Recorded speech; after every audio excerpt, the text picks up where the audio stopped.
نیوز پری چینل لیدونکو سلام وخت مو په خیر ستړي مشه په موکړې څو مهمو خبرونو ته قطر وايي له افغانستان سره د اړیکو د پراختیا په لټه کې دي په کابل کې د قطر سفیر د بهرنیو چارو له وزیر حنیف اتمر سره د لیدنې پر مهال ویلي چې دوی له افغانستان سره په اقتصادي سوداګریز او سیاسي برخه کې د اړیکو د پراختیا په لټه کې دي اواز کوي په افغانستان کې د پنګونې له لارې له افغانانو سره د ودې او پرمختګ په برخه کې همکاري وکړي سید بني مبارک ویلي چې د افغانستان او قطر ترمنځ د اړیکو پراختیا د دواړو هیوادونو په ګټه ده اتمر هم ویلي چې قطر د افغانستان ښه ملګری هیواد دی او د سولې په برخه کې د دغه هیواد مرستې خورا مهمې دي دواړو لورو ټینګار کړی چې د اړیکو د لا پراختیا لپاره به نوې هوکړې رامنځته کوي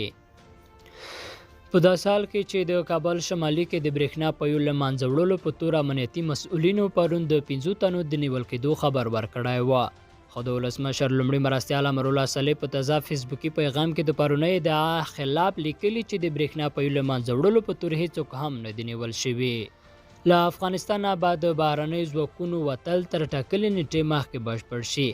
له افغانستانه به د امریکایي ځواکونو د وتلو بهیر تر ټاکلې نیټې مخکې بشپړ شي دا خبره یوه غربي چارواکي چې د ځواکونو د وتلو د بهیر په اړه معلومات لري د خپل نوم نه ښودلو په شرط اسوسییټډ پریس خبري اژانس ته کړی او ویلي دي چې ښایي د ټولو امریکایي ځواکونو د وتلو بهیر د جولای تر لومړۍ پورې بشپړ شي دغه چارواکي په دې اړه نور جزئیات نه دي ورکړي ځکه د ځواکونو د وتلو څرنګوالی تر ډیره نه دی رسنۍ شوی د امریکا د ولسمشر جو بایدن د پریکړې له مخې له افغانستانه د ټولو امریکایي ځواکونو د وتلو لپاره د سپټمبر 11 وروستۍ نیټه ټاکل شوې ده په عین حال کې د چین د بهرنیو چارو وزیر وانګ یي له افغانستانه په بیړه د امریکایي او ناټو ځواکونو د وتلو په اړه اندېښنه ښودلې د اسوسییټډ پریس د راپور له مخې نوموړي له خپل پاکستاني ساري د بهرنیو چارو له وزیر شاه محمود قریشي سره پرون شنبې په ټلیفوني خبرو کې خبرداری ورکړی چې له افغانستانه د نړیوالو ځواکونو په بیړه وتل به د سولې پر روان بهیر ډیر بد اغیز او هم به د سیمې پر امنیت منفي تاثیر وکړي وانګ یي له ملګرو ملتونو غوښتي چې په دې برخه کې پراخ رول ولوبوي